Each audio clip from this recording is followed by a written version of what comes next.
Gopi Jana Vallabha Girivaradhari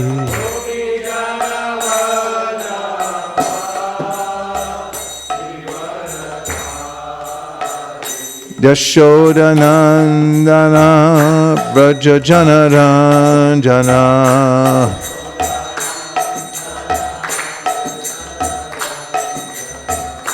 Yashoda Nandana Vraja Jana Ranjana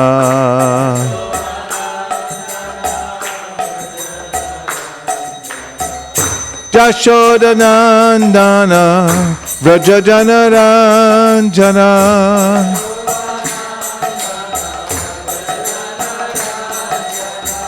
Yashoda Nandana Vraja Jana Ranjana Jamuna Tira Banachari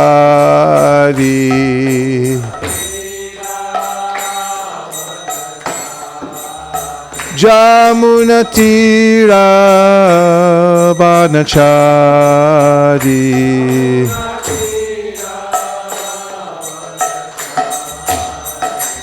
Jaya Radha Madhava Kunja Bihari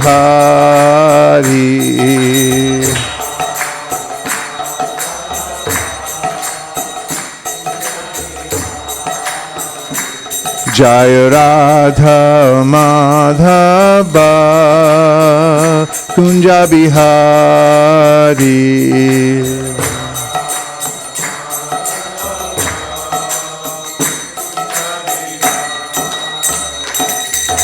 Gopi Jana Vallabha Girivaradhari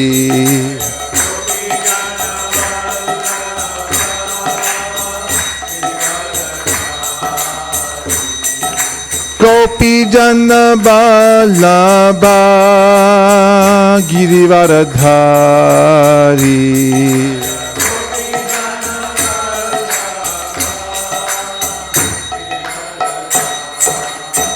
Yashoda Nandana Vraja Jana Ranjana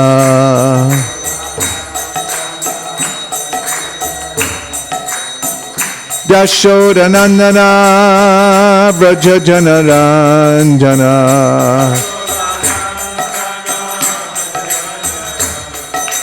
Yashoda Nandana Vraja Jana Ranjana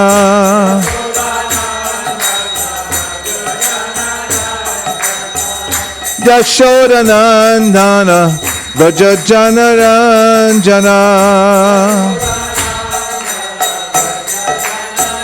Jamuna Tira Banachari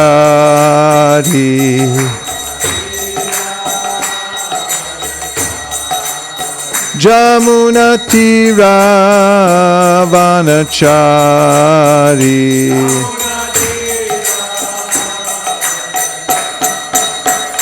Jaya Radha Madhava Kunja Bihari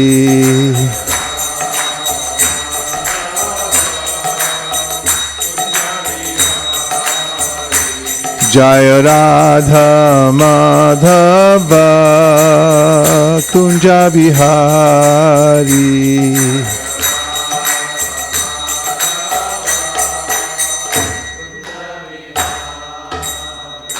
Jayam Vishnupad Paramahamsa Parivrajagacharya Stotars Dishi Shimada Pai Charanada Vinda Bhaktivedanta Swami Maharaj Srila Prabhupada Ki Jai Jayam Vishnupad Paramahamsa Parivrajagacharya Stotars Dishi Shimad Srila Bhakti Siddhanta Saraswati Goswami Maharaj Ki Jai Ananta Koti Vaishnavindi Ki Jai Namacharya Srila Haridas Thakur Ki Jai Prem Zagaho Sri Krishna Chaitanya Prabhu Nityananda Sri Advaita Garadhara Shivasari Gaur Bhaktivinoda Ki Jai Shri Shri Radha Krishna Gogopinath Shamakund Radhakund Giri Govardhan Ki Jai Shri Vrindavan Dham Ki Jai Shri Mayapur Navadip Dham Ki Jai Tulsi Devi Bhakti Devi Ki Jai Jamuna Devi Ganga Devi Ki Jai Samveda Bhaktivinoda Ki Jai All glories to some devotees.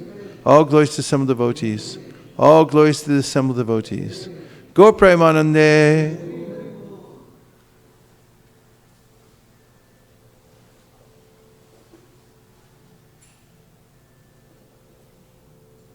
Om Namo Bhagavate Vasudevaya.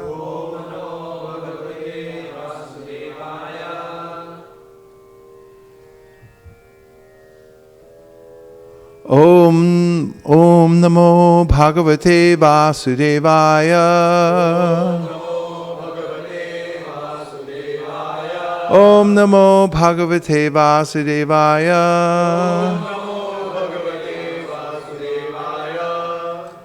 Narayanam Namaskritya Naram Chaiva Narottamam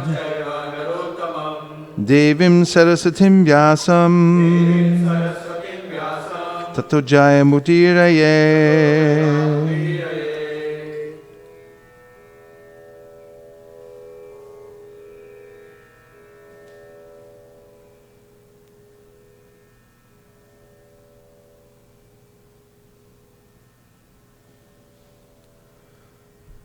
Hare Krishna. Welcome to all the devotees who've come together to get the nourishment from the Shastra.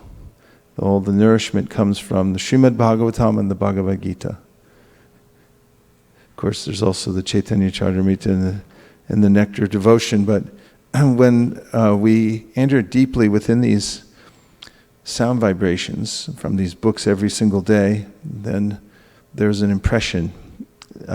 As we just heard, the heart becomes purified because the vibration is from outside the closed system of the material world, in which we hear about the current election cycle again and again. And nothing really changes because everything takes place by the control of the three modes of material nature. But those who have an inkling of ultimate reality, that the material nature is like a dark cloud. Tribhir gunamayir bhavere sarvamidam jagat mohitam nabijanati mamebhya paramavyayam. And everything in this cloud is dominated by these forces, the three modes of material nature. But they have their origin in the spiritual world. And there, those same energies, which are not perverted by the false ego, the false egoism of the material world that I am the center, I'm the enjoyer, but are expressed as pure service to the Supreme Personality of Godhead Krishna. Those same forces become the source of knowledge, pleasure, and eternal existence. Sakchidananda. Translated into the material world, they become sattva, rajas, and tamas, the binding force. And the process for freeing oneself from the binding force of these three modes of material nature is simply to hear about Krishna, the Supreme Personality of Godhead. Now the mind may reject that out of hand and say, but I'm busy. That's the mode of passion. Or the mind may say, oh, I'm sleepy. That's the mode of ignorance. In the pure mode of goodness, one realizes that there is some benefit to transcendental activities. And by continuously hearing in a regimented way, at first through practice, this sadhana bhakti, one begins to experience for oneself the falling away of the influence, the slackening of the influence of the three modes of material nature, especially rajas and tamas.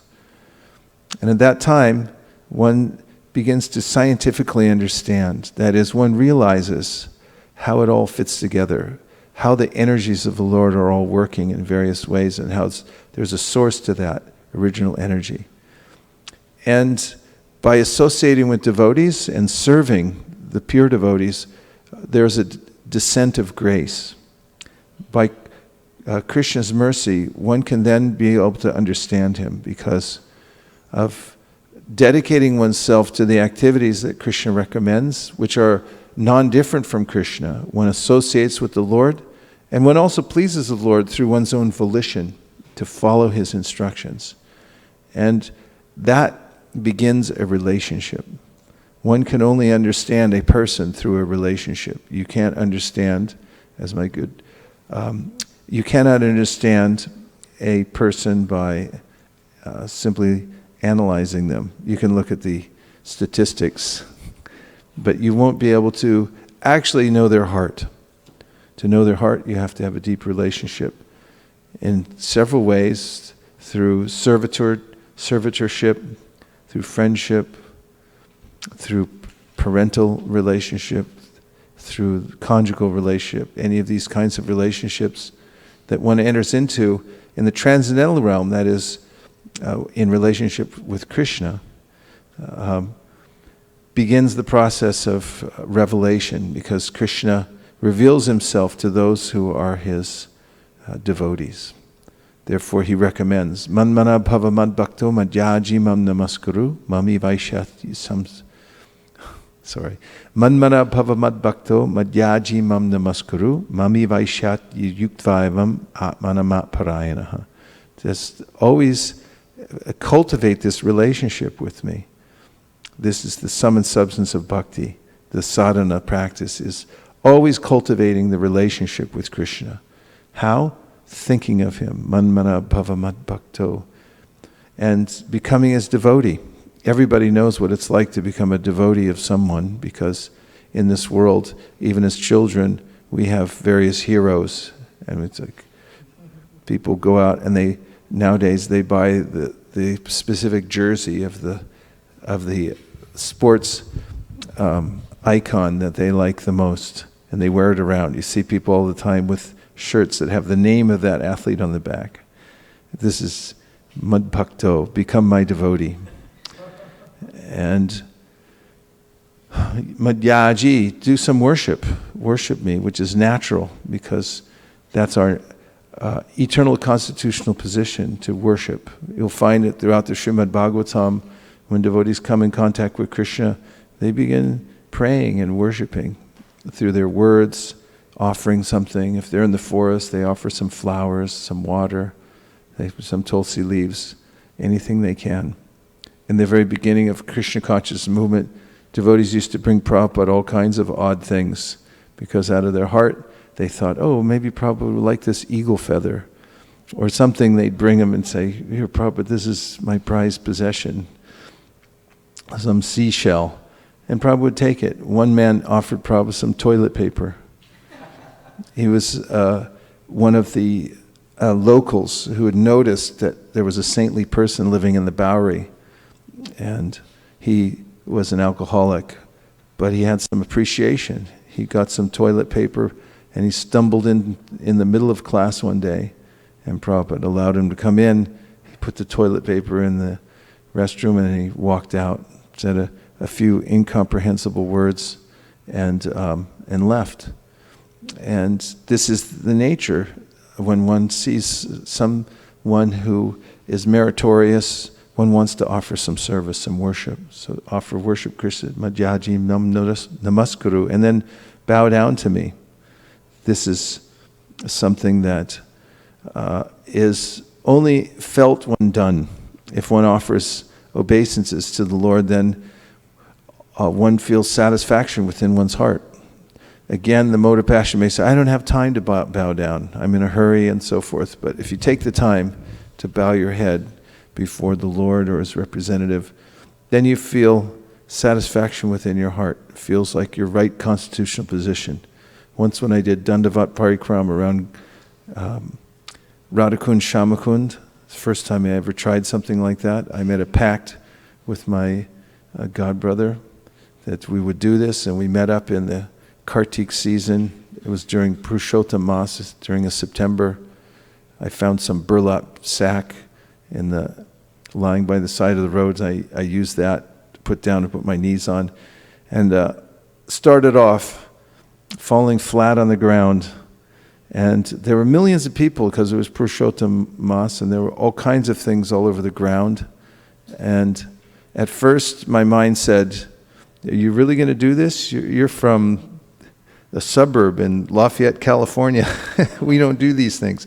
And after about 5 minutes of surrendering, I felt complete satisfaction, because as I was lying flat on the ground with my forehead pressed to the earth there in Radhakund, I felt I couldn't be in a better position than this. There's no safer, better position than this, and I felt completely satisfied.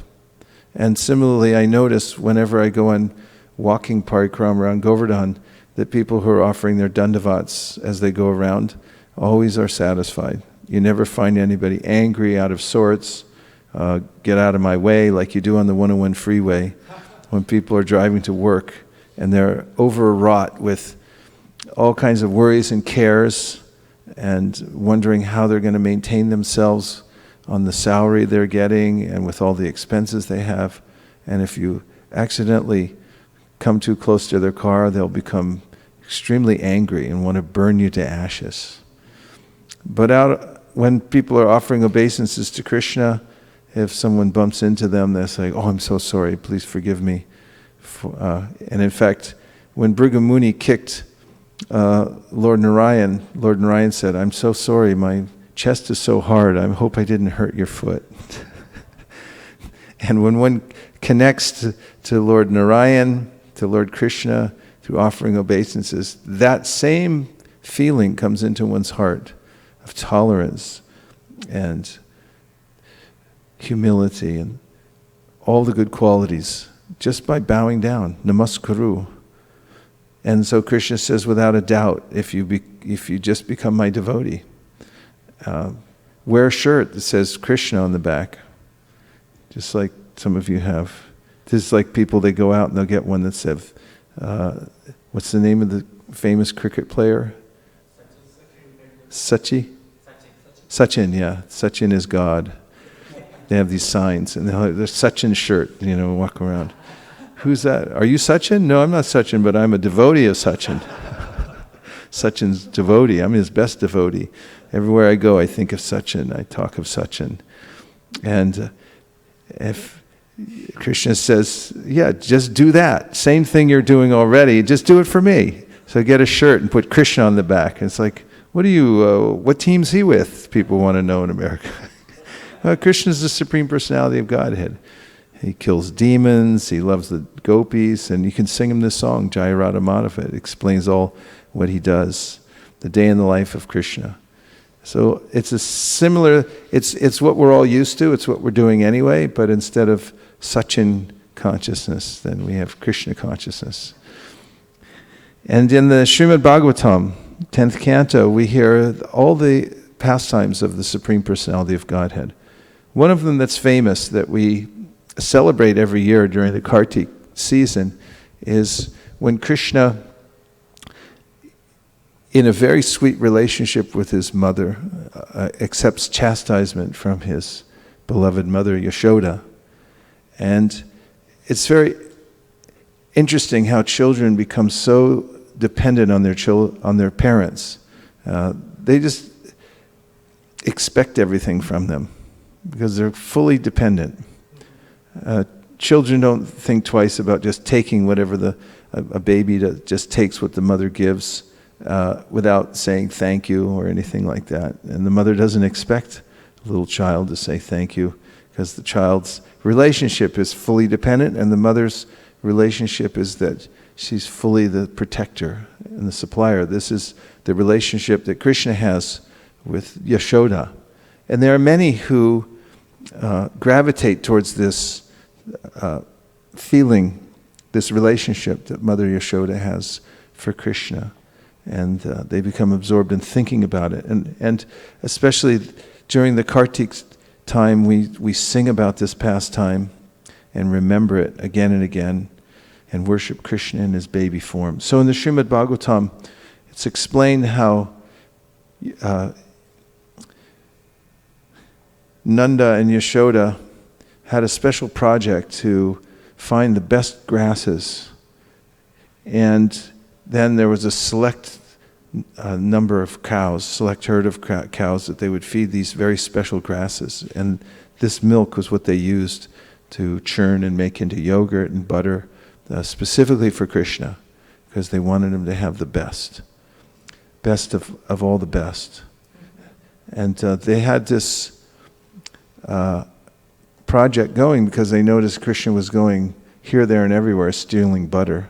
So they thought, we need to have ours be the best, so he'll stay and take the butter and yogurt that we give him. So one day when Yashoda was boiling some of that milk on her stove, she was also feeding Krishna from her breast. He was sucking the milk very contentedly, and then the milk on the stove began to boil over, as happens oftentimes when one's cooking. No matter how expert one is, you can forget, or it gets a little too hot and it starts to boil over. And when that happens, no matter what you're doing, you just drop it and run to the stove to turn it down, because you put so much work into boiling the milk. And what to speak of this, in this instance, Yashoda and Nanda had taken so much trouble to get this very special milk, and they were boiling it down. Mother Yashoda's boiling it down, and now it was boiling over. So she unceremoniously put Krishna down from nursing and just ran off to the stove. After all, it was for Krishna that she was doing it. But Krishna didn't appreciate that, the nature of a child. And he became angry. And he picked up a little stone and he broke one of the butter pots. And there, in a sulky, angry mood, he began giving away that butter to the monkeys. And then he noticed Yashoda was coming back. And he then realized that now I'm in trouble. Out of anger, I broke the pot, and she's coming back. And so he scurried off. And Yashoda chased after him, as if angry at him. And the song that we sing about this, that comes from the Padma Purana, it gives vivid description about the qualities of Yashoda and Krishna. In fact, there's a verse, not from the Padma Purana, from elsewhere, that describes Raghupati Upadhyaya, who met Chaitanya Mahaprabhu one day, who is a great poet, entertained Mahaprabhu by reciting various poetry. In fact, Mahaprabhu, when meeting Raghupati Upadhyaya, said, recite some poetry. So he said many verses, but one of them was about how some people worship the Mahabharata and some the Upanishads out of fear of material existence. They take shelter of various literatures. He said, but I myself, I worship Nanda Maharaj, in whose courtyard the Supreme Personality of Godhead is crawling as a little child. I worship Nanda. And this is the pinnacle of understanding. Vadanti tat favidas tatvam yaj gyanamadvayam brahmeti paramatmeti bhagavaniti shabdite.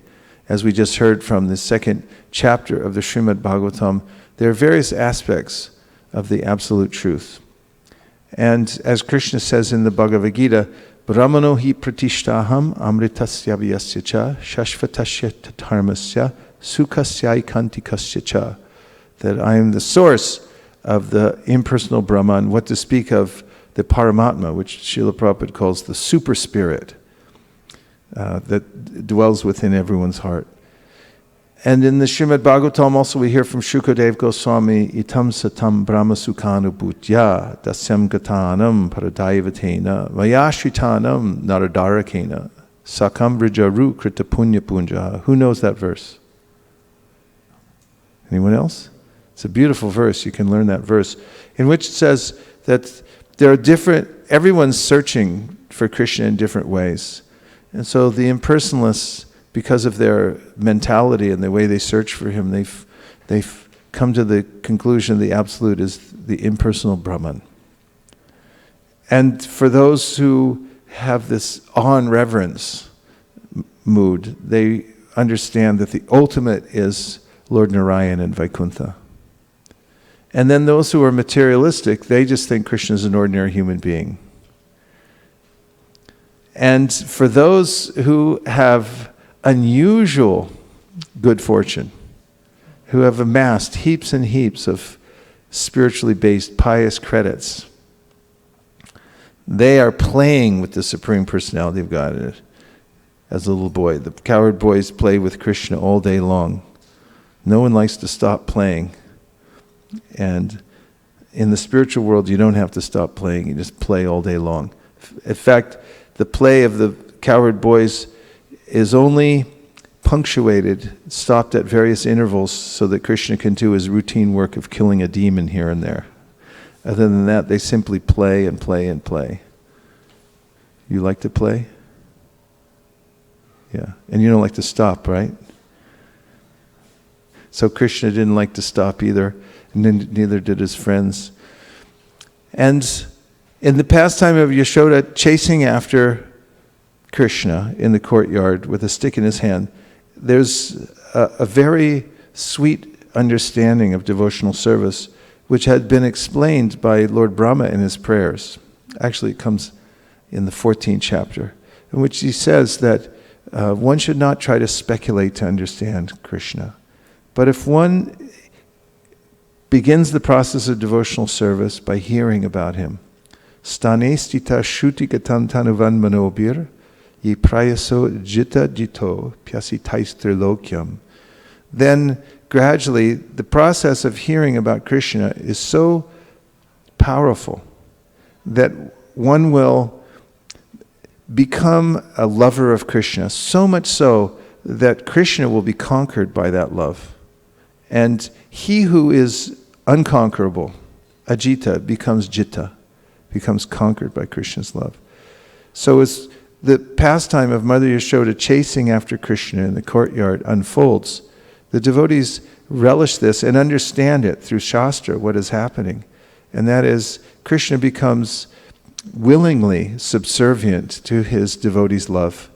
Yashoda just sees Krishna as her little child. She's not thinking, I'm chasing after God.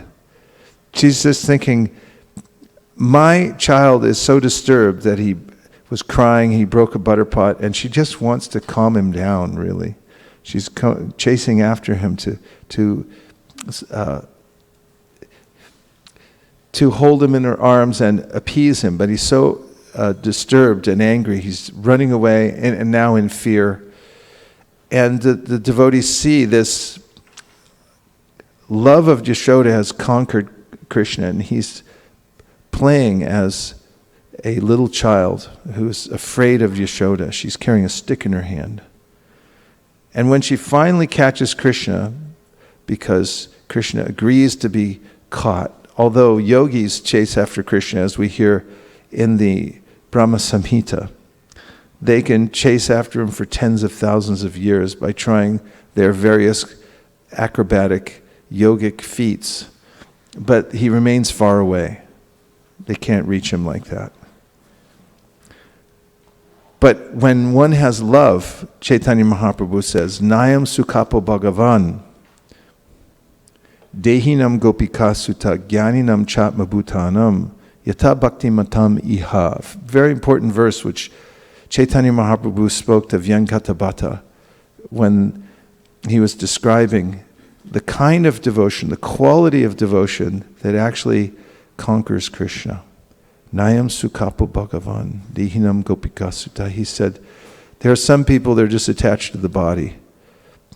There are some people who are jnanis. There's some people who are great yogis. But none of them can capture Krishna. But yata bhakti matam iha, if someone has natural love for Krishna, spontaneous natural love for Krishna, then Krishna is conquered by that. And Mother Yashoda had this, she's the emblem of this natural spontaneous love. The highest emblem of love is the love of a mother for a child. It never stops. It goes on 24 hours a day.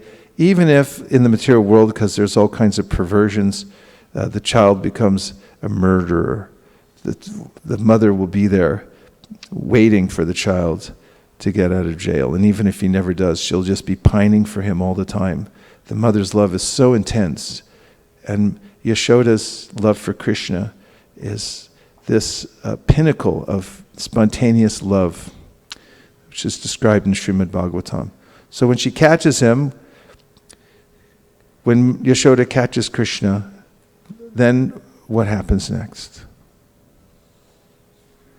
She tries to bind him. And does it work? Why? What are the circumstances, apparently, that it's not working? Rope is short by 2 inches. What an amusing pastime. All of the neighborhood women are watching Yashoda trying to bind Krishna. And every time she puts a rope around him and makes it longer by adding another rope to it, even ribbon from her hair, everything trying to tie together, and still 2 inches too short. And Krishna's power is inconceivable because although he appears medium size, the Supreme Personality of God, he's all pervading. And his form is unlimited. It's not a material form. And he's the supreme mystic. He's Yogeshvara, Yogeshvara. He's the supreme mystic of all supreme mystics. And in his playing with Mother Yashoda, he continues to elude being tied. And again she tries. Even the neighborhood women give her more cord and rope to tie, and still no luck. But when she sees that Yashoda is perspiring and trying her hardest to tie him up, she agrees. Krishna agrees. And she's successful in binding him to the mortar. But Vishwanath Chakravarti Thakur explains, see another devotee wearing the shirt. You wear the shirt, it says. In India, we wear the Sachin on the back, but here we put Prabhupada Krishna on the back.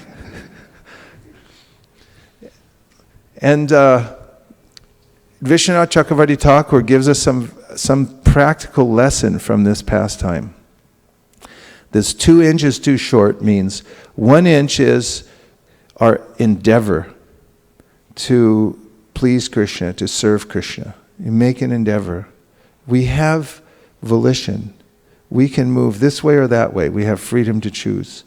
We can get up out of the chair or we can sit there. There's a choice to be made. And as we continue to endeavor for devotional service, then Krishna meets us halfway. That's the other inch, Vishwanath Chakravarti Thakur says. 1 inch is our sincere endeavor. Krishna sees we're trying, we're perspiring even. And then he'll extend himself. As Krishna says in the Bhagavad Gita, Tesham satata yuktanam pachatam priti purvakam dadami pudiyogam tam yenamam upayantite. For those who sincerely try to worship me, to love me, I give the intelligence by which they come to me. So Mother Yashoda finally binds Krishna to the grinding mortar. And of course when Nanda Maharaj comes, he's nonplussed. He's incredulous. Why did you tie him up? And this pastime is very sweet, but it also, as we see, has a lesson within it. One is that Krishna is conquered by his devotees' love. And the other is that we have to make our endeavor. As Prabhupada said about Arjuna on the battlefield of Kurukshetra, Krishna gave him instructions, but at the end he didn't say, now you sit down on the chariot and smoke ganja, and I will fight for you. Prabhupada said, he didn't say that. He said, he gave instructions about what to do, what not to do. He said, now it's up to you. You fight. He didn't make him fight, but he said, I've given instruction, ite sisi tata kuru, now do what you wish. Now it's up to you. And so we can hear from the scripture, and then there's a great exhilaration. This is self-realization, realizing that I have the freedom to take Krishna's words. Of course, first you have to hear them. That's why it's important to read Bhagavad Gita every day.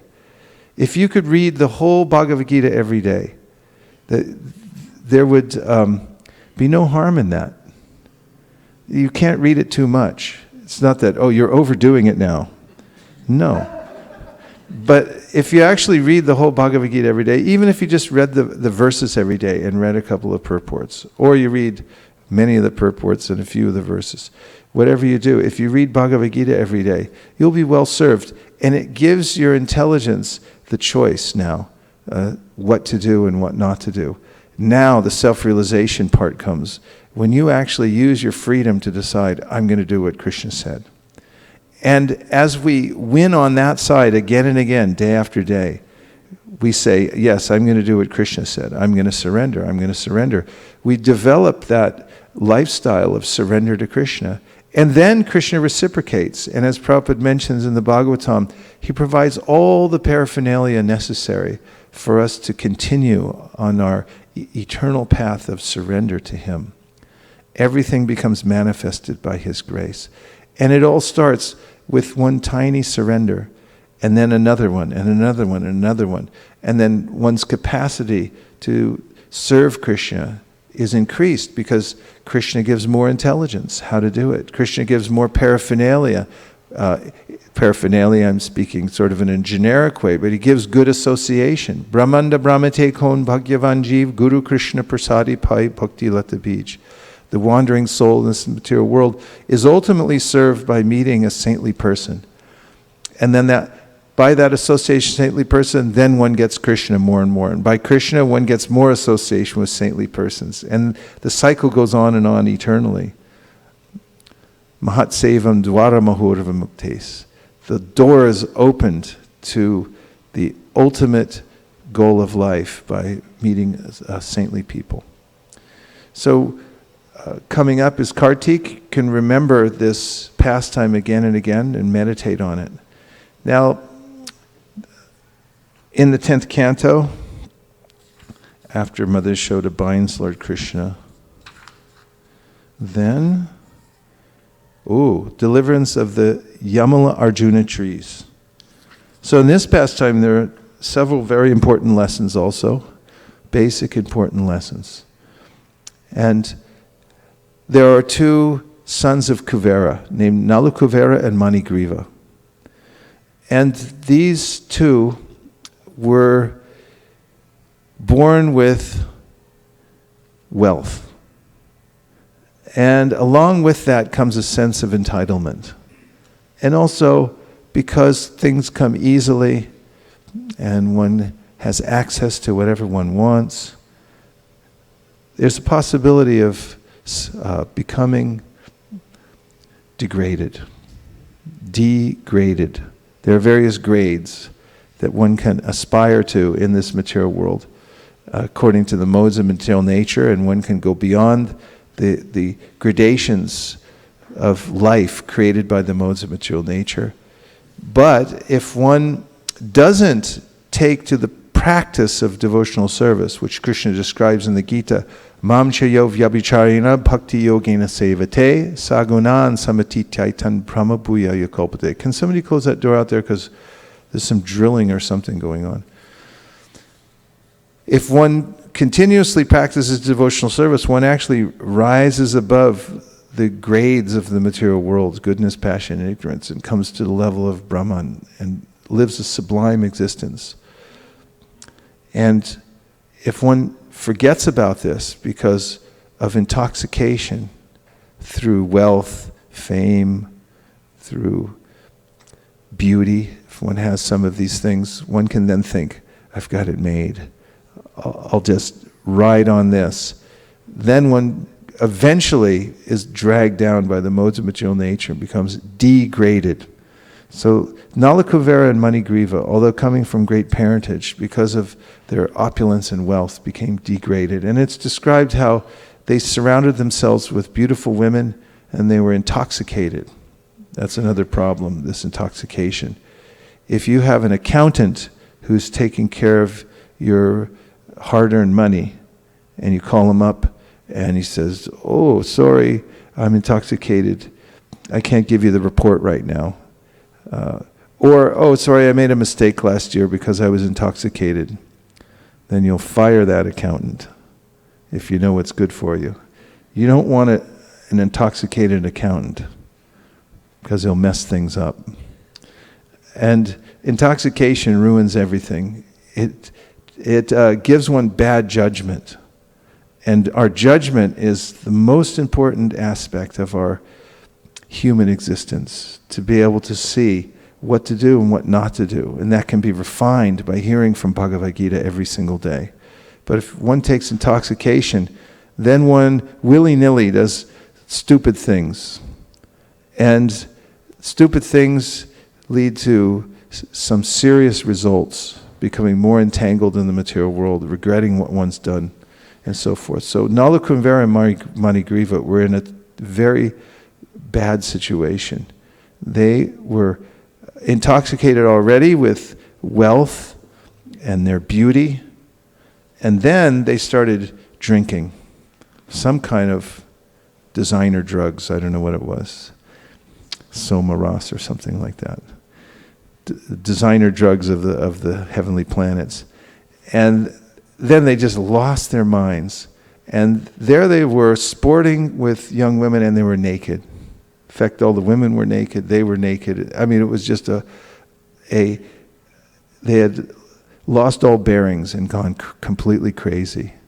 That happens in the material world. But then, and Prabhupada describes intoxication in the material world. He said they'll drink alcohol and they think, oh, I have gone to the heaven, Prabhupada says. But then they wake up in a gutter somewhere, or they wake up with a DUI, driving under the influence, and they lose their job. And it's actually a degraded kind of existence that leads to dire consequences and more entrapment by the modes of material nature.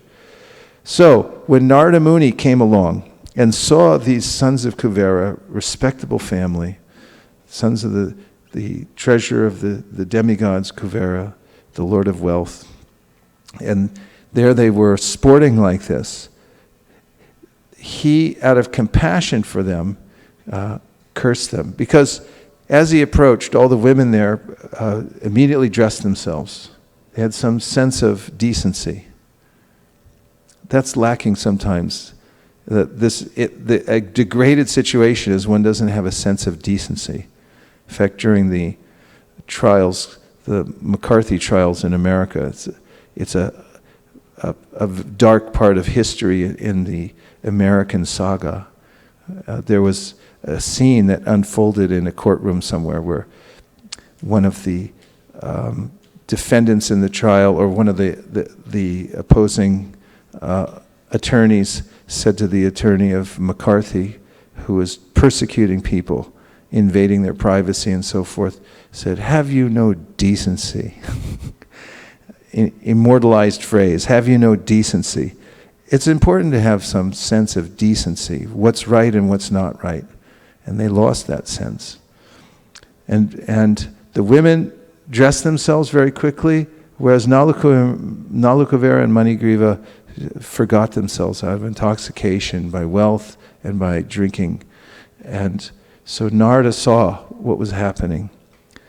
And using his anger, not losing his anger, his temper, but using it, and everything he does is purposeful, he cursed those sages, those Nalukavera and Manigriva, those sense enjoyers.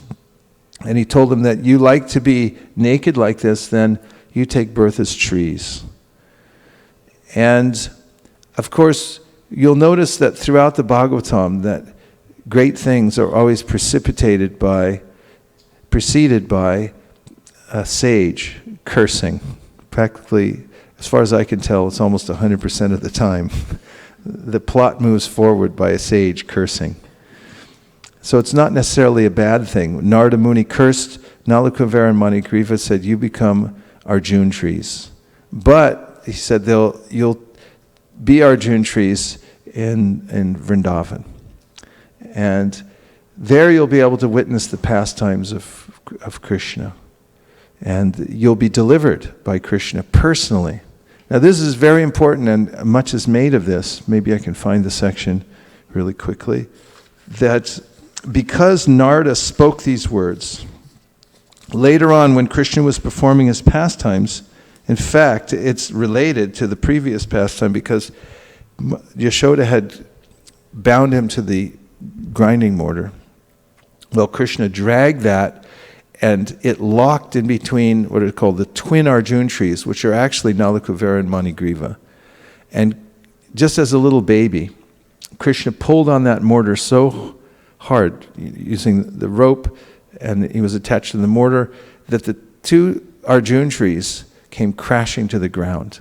And one year when I was driving out to Prabhupada's disappearance day ceremonies through Vrindavan, Dinabandhu Prabhu, the great Pandit Sadhu of Vrindavan, who's lived there for many, many years, was pointing out various kinds of trees to me as we drove through the Vraj. And he showed me what Arjuna trees look like. And he said, they're the strongest trees in Vrindavan. Robust, impossible to knock down. But Krishna, just by his otherworldly strength, pulled these two Arjuna trees down to the ground, and they came crashing down just on either side of him. You can imagine how alarmed Yashoda and all the residents of Vrindavan were that Krishna was playing there and with these two gigantic trees that had smashed to the ground.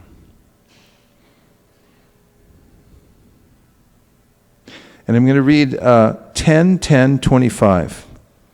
And in this verse, I'm going back just a little bit to where Narada Muni is contemplating what to do for Nalakuvara and Manigriva. And he says, although these two young men are the sons of the very rich Kuvera, I have nothing to do with them. Devarshi Narada, excuse me, I'm not jumping ahead. The point I'm making is that Narada had spoken the words that these two sons of Kuvera, Nalakuvara and Manigriva, will take birth as Arjuna trees, and then Krishna will deliver them. So because he spoke the words, when Krishna is performing his pastime, he saw the two trees, he made a detour specifically to pull these trees down. And here he is reasoning, giving his reasons why he's pulling the trees down. That's what it is. So, the Supreme Personality of Godhead, to fulfill the truthfulness of the words of the greatest devotee Narada, slowly went to that spot where the twin Arjuna trees were standing. This is 25. Although these two young men are the sons of the very rich Kuvera, I have nothing to do with them. Devarshi Narada is my very dear and affectionate devotee, and therefore, because he wanted me to come face to face with them, I must do so for their deliverance. Purport, Nalakuvara and Manigriva actually had nothing to do with devotional service or seeing the Supreme Personality of Godhead face to face. For this is not an ordinary opportunity. It is not that because one is very rich or learned or was born in an aristocratic family, one will be able to see the Supreme Personality of Godhead face to face. This is impossible. But in this case, because Narada Muni desired that Nalakuvara and Manigriva see Vasudeva face to face, the Supreme Personality of Godhead wanted to fulfill the words of his very dear devotee, Narada Muni. If one seeks the favor of a devotee instead of directly asking favors from the Supreme Personality of Godhead, one is very easily successful. Srila Bhaktivinoda Thakur has therefore recommended Vaishnava Thakur Tomar Kukur. Vaishnava Thakur Tomar Kukur Bhuliya Janaha More Krishna Shetomar Krishna Dite Param. Two different bhajans. One should desire to become like a dog in strictly following a devotee. Krishna is in the hand of a devotee, a durlabham atma bhaktao. Thus, without the favor of a devotee, one cannot directly approach Krishna, what to speak of engaging in his service. Narottam Das Thakur therefore sings, Chadiya Vaishnav Sheva Nishtara Payeche Keba. Unless one becomes a servant of a pure devotee, one cannot be delivered from the material condition of life. In our Gaudiya Vaishnava society, following the footsteps of Rupa Goswami, our first business is to seek shelter of a bona fide spiritual master, Adau Guravashrayam. So this is one of the great lessons of this pastime, Nalakuvara and Manigriva. It's instructive that because the pure devotee spoke these words and said, you'll be delivered by Krishna, Krishna took it as his obligation to deliver them.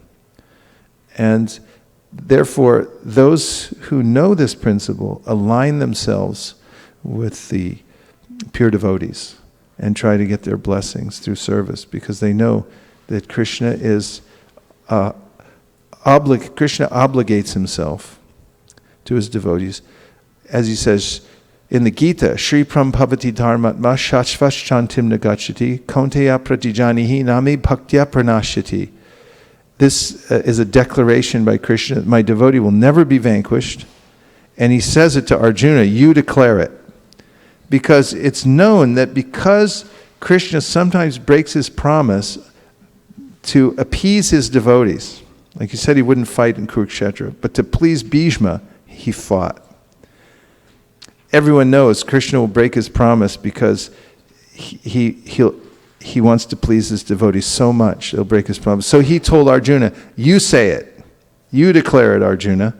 And now Arjuna declares it, and then it's a fact to the end of time, because Krishna always honors the words of his devotees. And therefore it's said in the prayers by the demigods to Lord Krishna within the womb, that the sure way, kurvanti govatsa padam bhavabdim, that by following in the footsteps of the pure devotees, one is able to cross easily over the ocean of material existence.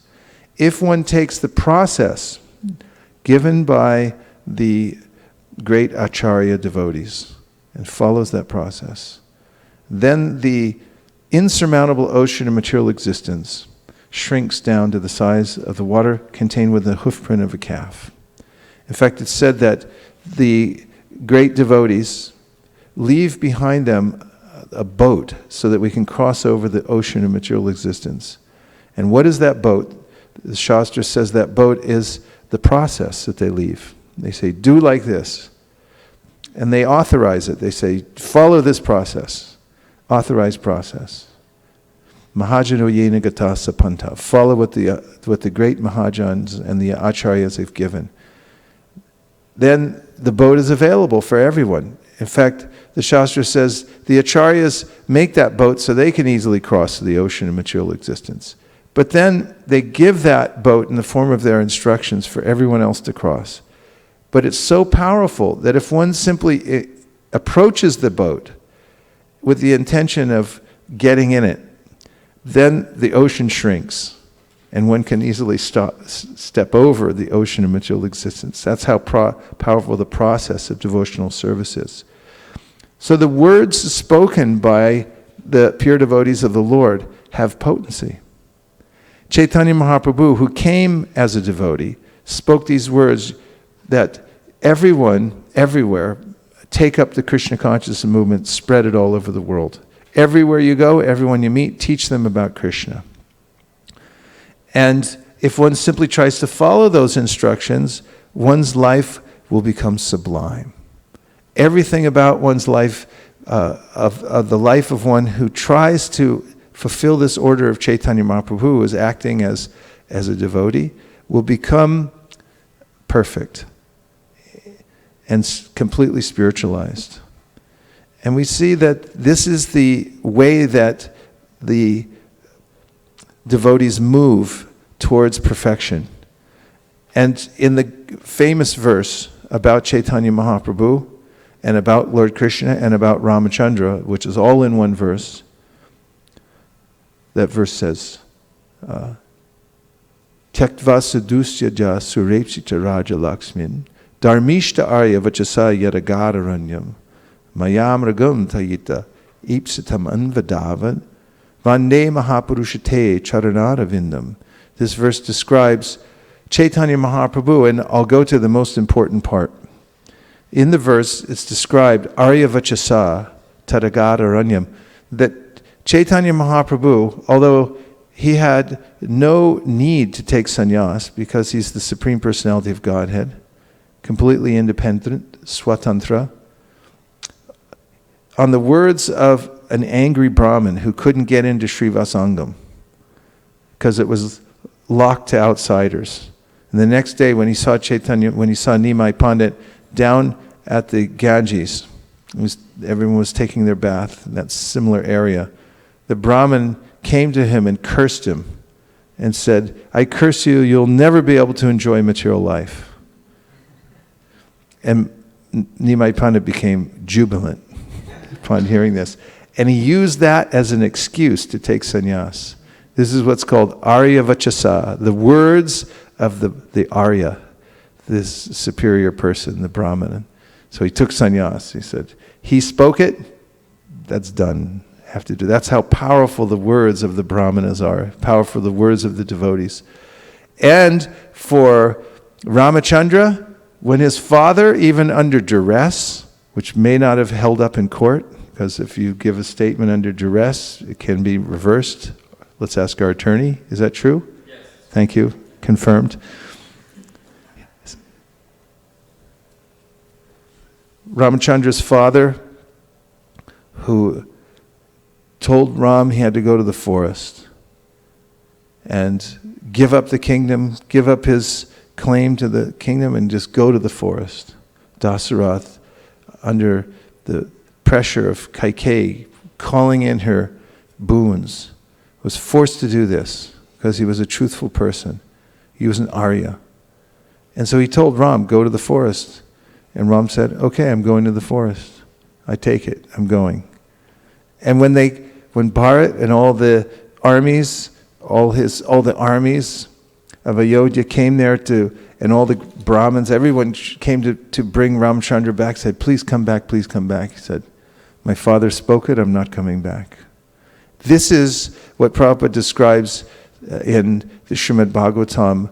This is the life and soul of the devotees.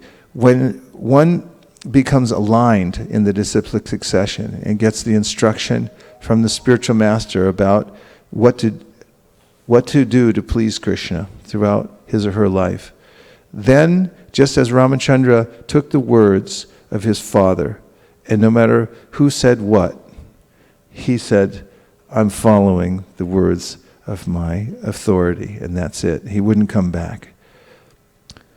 Arya Vachasa, the words, take the words given by the saints. Take the words given by Krishna. They're powerful. In fact, it's mentioned in the Bible, in the beginning was, as it says, the modern translation, in the beginning was the Word, and the Word was God, and so forth. And there's an implication there that even before creation, there's the Word, and by the Word, the whole creation takes place. Similarly, even before the world's created, there's the utterance of the Supreme Personality of Godhead. Eko Bahushyam, the one shall become many, and there's manifestation. From words, there's manifestation in this world. Words that are generated from the modes of material nature create more entanglement. But those words which come from Scripture and from the pure devotees of the Lord, who carry the Supreme Personality of God within their heart, even more importantly, they carry pure devotion to the Lord within their heart. And when those words, when pure devotees utter those words, one should try to be in front of them. Try to get where those words are coming out. That's the great secret of bhakti. Because one should know that those words have potency. And if you can just get yourself there and sit in front of them and let them enter your ears, and then use your volition, your God-given free will, to carry out the instructions that you hear from those words. As Prabhupada said, he first met his spiritual master. He was offering obeisances, and before he even got up, his spiritual master was telling him, you should preach this all over the world. I mean, he hit him with those words so fast that he didn't have time to get out of the way. Not that he wanted to, but that's the power of pure devotees. They'll just see someone, and by Krishna's arrangement, they'll say, oh, this person is special. And he'll say, you should teach Krishna consciousness in the Western world. You're educated. Make it available all over the world. Those words touched him immediately. And they incubated in his heart. He kept them close. Even though he wasn't able to fully enact what his spiritual master had said, he kept them close. He kept them on an altar in his heart. And he said, these words are my life and soul. And later on, he said, Srila Prabhupada, A.C. Bhaktivedanta Swami Prabhupada, that in writing the commentary on Bhagavad Gita, he came to this verse in the second chapter of Gita, Vyavasayatmika buddhir ekeha kurunandana bahushaka hyanantascha buddhayo vyavasayinam. And this verse says that one who is resolute in purpose knows the goal of Krishna consciousness and sticks to it. Those who don't have that goal, they become diverted in many different ways, unlimited ways, bahushaka. And in the commentary, Srila Vishwanath Chakravarti Thakur says that this really means that one should attach oneself to the words of one's spiritual master and make those the life and soul. So Prabhupada said this was the genesis of my success in spreading Krishna consciousness all over the world. I took the words of my spiritual master as my life and soul. And even though he wasn't able to immediately carry them out, they were his guiding force. And eventually, by Krishna's arrangement, everything became available to Srila Prabhupada to fulfill the order of his spiritual master.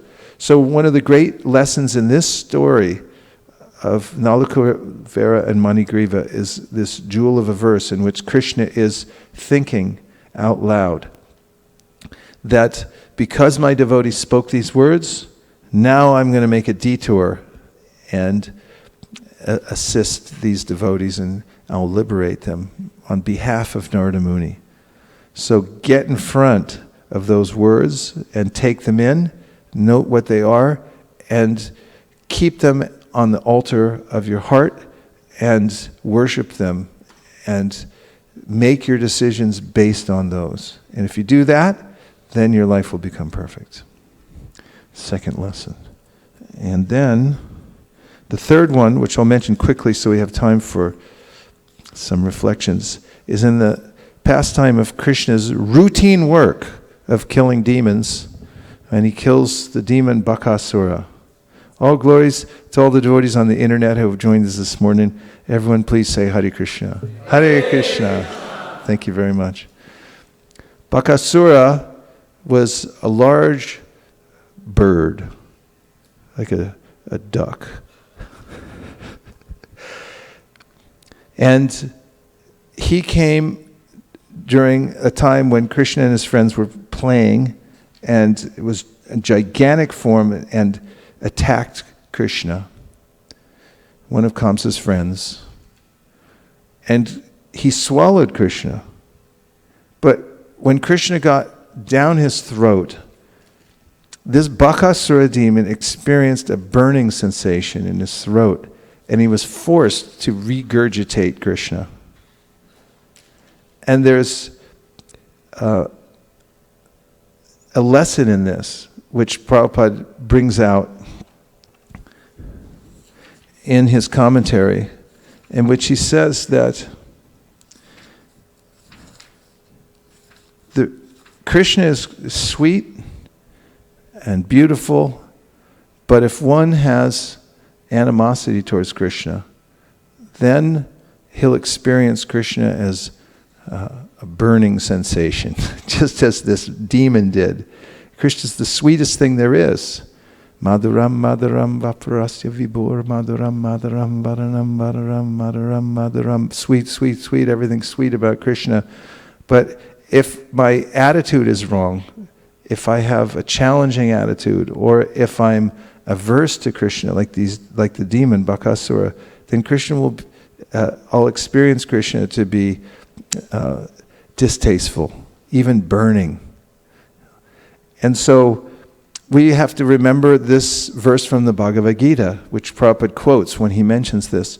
Ye yatamam prapadyante tamstataiva bhajami aham mama vart manuvartante manusha parta sarvasha. However I surrender to Krishna, however I approach him, that's how Krishna will reciprocate. So if we remember this principle, we'll be well served in our lives, that follow the words of the great sages, follow the scripture, work hard for Krishna, and surrender to Him. And if I completely surrender to Krishna, then Krishna becomes the sweetest. If I chant Hare Krishna when I'm in a surrendered state in my life, then it becomes the sweetest of sweet sound vibrations. And the activity itself becomes so compelling that, as Rupa Goswami says, one prays to have millions of ears.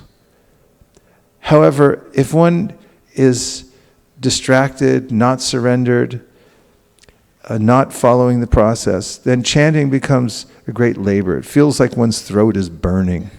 How quickly can I finish this? How long does each round take?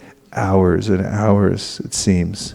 But when one has this sweet taste through surrender, then one feels, let me chant forever. Let me not stop. Please don't let it end. Please don't let anybody interrupt me. When one has no taste for chanting japa, one's thinking, would somebody please come and interrupt me? Anything, from any direction, please come and interrupt my chanting so I can stop this burning sensation, just as Bakasura experienced the burning of Krishna within his throat. So if we surrender our lives and have this attitude that I'm helpless and pray to Krishna, then we'll experience the sweetness. So 3 lessons. One was from the story of Mother Yashoda binding Krishna, and that was that there's 2 inches, and that if we give our level best, even though it seems impossible, that Krishna will extend himself to us. He's there waiting to give that other inch to us. He's waiting to see what is our intention, how much are we willing to sacrifice to serve him. The second is that, from the story of Nalakuvara and Manigriva, is that the words of the pure devotees are all powerful. Get in front of them. Hear those words, take them into your heart, and that is the safe path on devotional service, to follow in the footsteps of the great acharyas, acharya upasanam. Don't take the words of mental speculators. They change all the time. Studies that are confirmed are deconfirmed. Is that a word? 2 years later, 5 years later. But the words of the scripture are forever true. The words of the pure devotees are backed by Krishna. FDIC, backed. Don't go for bad investments. Take the words of the pure devotees in the scripture. And the third is that as we surrender to Krishna, he rewards us accordingly. And the greatest wealth in life is developing a mood of surrender to Krishna and actually doing it. Because then Krishna reciprocates, and one can get no greater wealth in this world than this personal reciprocation of Krishna within the heart. That person becomes the wealthiest. And now we'll take a few reflections. Sorry I didn't leave much time, but we chanted a lot of shlokas this morning because it's necessary. We have to chant a lot of shlokas. Yes. Thank you, Maharaj. Lots of points, but I'll just keep short. And the second point, when you told that words of pure devotee are very powerful. So I was hearing one of your lecture, and you say that how Srila Prabhupada has told that kindly help me. And that words are so powerful, those whoever help Prabhupada, as such he doesn't need any help, but whoever given their life, they are really... Thank you. Yes, it's a lifeline. Kindly help me, and say, okay, I'll help. You're in. That's it. You're in. It's the way to advance. Aditya. Thank you, Maharaj, for the wonderful class. In the beginning, you quoted Bhagavad Gita 9.34, Manmana Bhava Madbhakto, and you were explaining how always cultivating a relationship with, how one should always try and cultivate a relationship with Krishna. And also you also mentioned about how someone is a devotee of Sachin, so one already does, one is a devotee of something else, so better transform it to Krishna, be a devotee of. It's easy to understand our ultimate path of devotional service, which is described Tanama Rupa Charitari Sukirtananu Smrityo Kramena Rasana Manasi Niyoja Tishtam Vraje Tananuragi Jananugami Kalam Nayed Akilami Tupadesha Saram. We have to become fans of the spiritual world. if you, cricket, I mean, I hate to make an aparad. I know I'm about to disappoint a lot of people. I have the benefit of never growing up, I never threw a cricket ball in my life. I only saw one once. My childhood friends, the Corses, who Richie Corsa brought me a Back to Guided magazine. There were 7 kids in the family, and their father worked in public health. He went to Karachi. He was stationed there for a few years, and they went over there and they brought back a cricket bat and a cricket ball, and they brought it back to California, and we all looked at it and goes, "That's really weird, you know." And the only other cricket match I went to was in Australia. My friend Pratapana picked me up and said, "You got to see a cricket match." And I said, "I do?" And he said, "Yeah, check this out." It was late in the game, so there was no ticket. We just walked in, sat in the stands, and watched for about half an hour. They stopped halfway through and had tea or something. Did they do that? Yes. I was like, wow. So, and I looked at it, and I realized that all these sporting activities are actually ridiculous. It's just that you identify with certain things. And so the same way in which we become absorbed in following characters like Sachin, and now there's Curry mania here in the Bay Area and all over the world, because Steph Curry is a famous basketball player, and so many people who I see everywhere I go, these shirts say Curry on the back, and like, does that mean like the spice? And that same fervor, Tishtan Rajetan Anuragi Jananugami, one, as Prabhupada describes at the beginning of these pastimes from Mother Yashoda, said it's that same kind of devotion that one has in the material world. But for Mother Yashoda, one remembers that she's wearing a sari that's yellow and saffron mixed. Remembers how her hair is kept. Remembers how she keeps the flowers in her hair. Remembers everything she does. This is Tishtan Vraje Tananuragi Jananugami. There's a point at which, after hearing for a long time, maybe lifetimes, but intensely becoming a devotee of Vraj and the devotees in Vraj, then one actually develops the same kind of attachment, only it's spiritual and it's much more intense, and it internalizes, and one cannot stop thinking about that particular devotee of Krishna. And from that, one begins to imbibe that particular mode of devotional service to Krishna. It's a very understandable kind of process. And by that particular kind of devotion, one comes to know everything about Krishna. Because as I said earlier, one only understands a person by a deep, loving relationship in a particular mode. You can't understand Krishna by Gyan, you can't understand him by yoga, but Krishna, it says in the Bhagavatam, Advaitam, Achutam, Anadim, Anantarupam, Adyam Puranam, Purusham, Navayovanam cha, Vedeshu, Durlabam, Adurlabam Atma Bhakto. That if you become a devotee of Krishna, that means relationship. That means Sachin madness. Instead of Sachin, then it becomes Satchidananda. Sachin becomes transformed into Satchit. Then one can actually begin to understand Krishna. And it's accessible by the mercy of Chaitanya Mahaprabhu. Sages are looking and saying, you're giving that out to those people? To people, even somebody at a Donald Trump rally could get this. This is what is saying in the Shastra. Even during Kali Yuga, during a Donald Trump rally, the most misguided person. Of course, everyone's misguided in the material, but I'm just picking a specific example for color, flavor. No offense to Donald Trump or any of his followers, but anyone from any position of life who's caught up in material activities could actually come to understand this by Lord Chaitanya's mercy. And that's an amazing thing, because it's this kind of refined understanding and devotional service is kept only for the most advanced kinds of people who come from the highest kinds of culture. Yes? I was just reading a note how they give this example in parenting that in Pacific Islanders, if they cannot cut a tree, what they do is every day early morning between 4 to 5, lots of people go in front of the tree and they curse the tree. And for few days they do that continuously, and then the tree would fall off automatically. So I was just thinking how the soul responds to the negativity like that. When we were reading verses in the morning, I was just thinking how fortunate we are that these verses, by hearing them, we grow in spiritual life. That's nice. I am a bad person. I'm a good person. In fact, Bhaktivinoda Thakur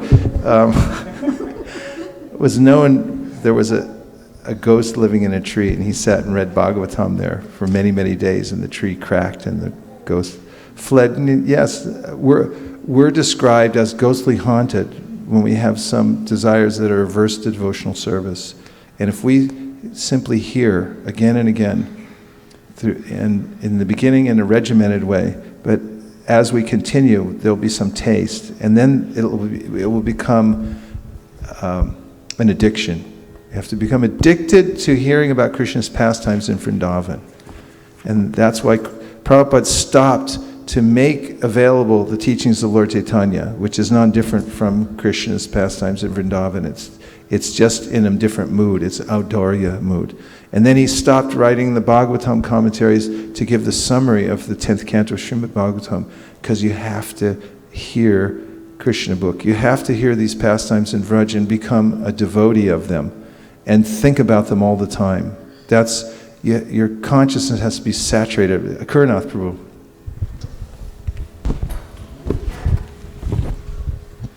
Thanks.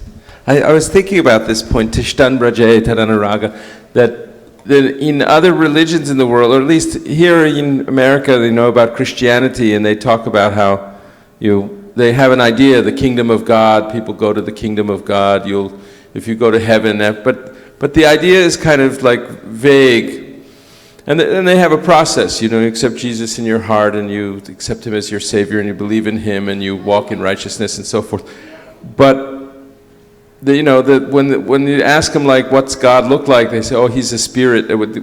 There's like this vague idea that people are on clouds with harps or something like that. But in this process of this Hare Krishna movement, they're really training people how to live in the kingdom of God, and even describing who lives there, what they're doing, and we can follow in their footsteps and learn how to do it that way.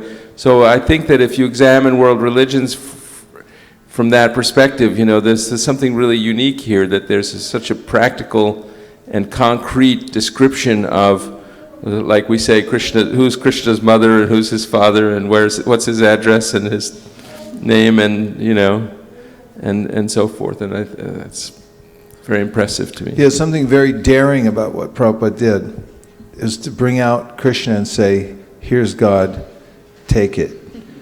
Here's the conception of God, take it. And other people were saying, well, there's so many different conceptions of God. And Prabhupada would say, okay, say what it is. And they say, well, you can't really say. Then Prabhupada said, then take this, because if you can't say it, we'll say it. But it's not something sentimental. Behind this are millions of examples, logical presentations to help one step by step extricate oneself from the bodily conception of life, and which also explain how the energies of the Supreme Personality of Godhead are working. Nothing is left unexplained by the great acharyas like Jiva Goswami as an example. The acharyas leave nothing to sentiment, they leave nothing to speculation, and therefore one who goes through the various categories of study through each canto of the Srimad Bhagavatam after and during one's intensive and daily study of the Bhagavad Gita comes to have clear scientific knowledge of the Supreme Personality of Godhead, and therefore unshakable faith, and therefore unshakable practice of pure devotional service. And this is the purpose of human life. So we can again and again hear these pastimes and mine them, just as it is said that Chaitanya Mahaprabhu and Ramananda Roy were compared to miners.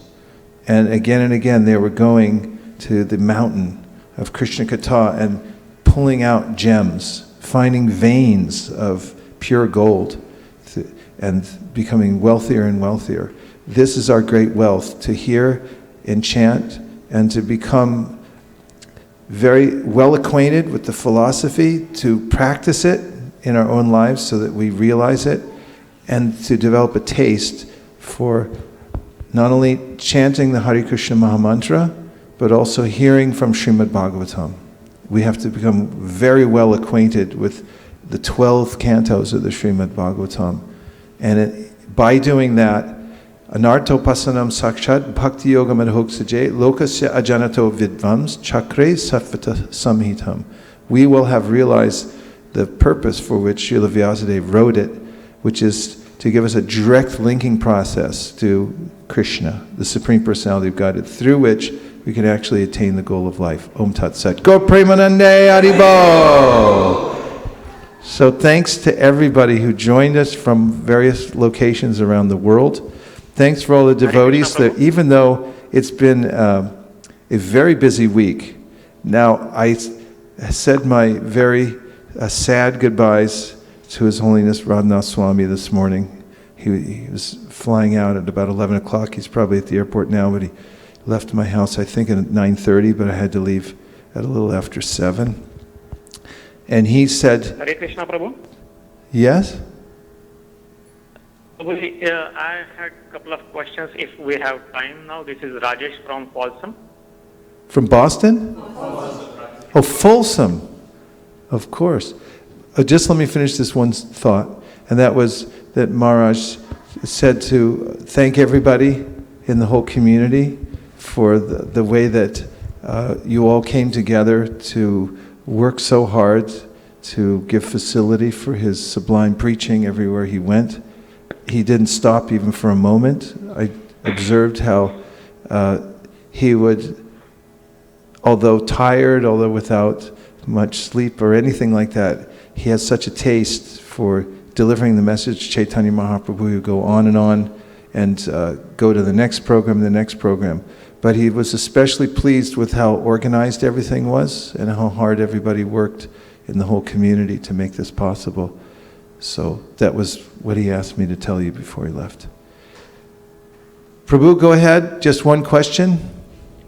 Okay. Thank you so much, Prabhu. And sorry to interrupt your thought process. We talked about the Damodara pastime of Lord and Yashoda Mata finding rope always 2 inches short. And we explained, you explained that the first inch was our endeavor to go towards Lord, and the second inch is Lord's mercy as He reciprocates. And we also talked about when after Bhagavad Gita, Lord asked Arjuna to fight and do his part.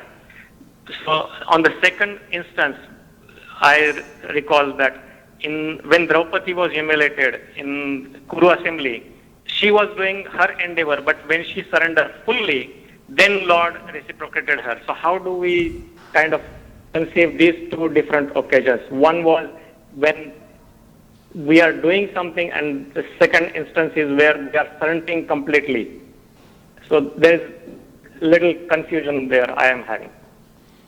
It's not that doing something is mutually exclusive from surrendering. In fact, the surrender process described as active. Accepting those things favorable, rejecting those things are unfavorable. Depending on the Lord as one's only protector and as one's only supplier. And also becoming meek and humble in all one's activities. And surrendering everything to the Lord, giving one's very self, Atma Nivedanam.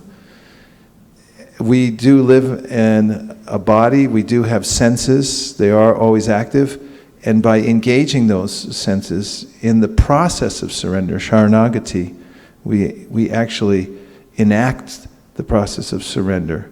So it's not that surrender is something amorphous or it's a feeling or something like that, but it's demonstrated through our daily activities.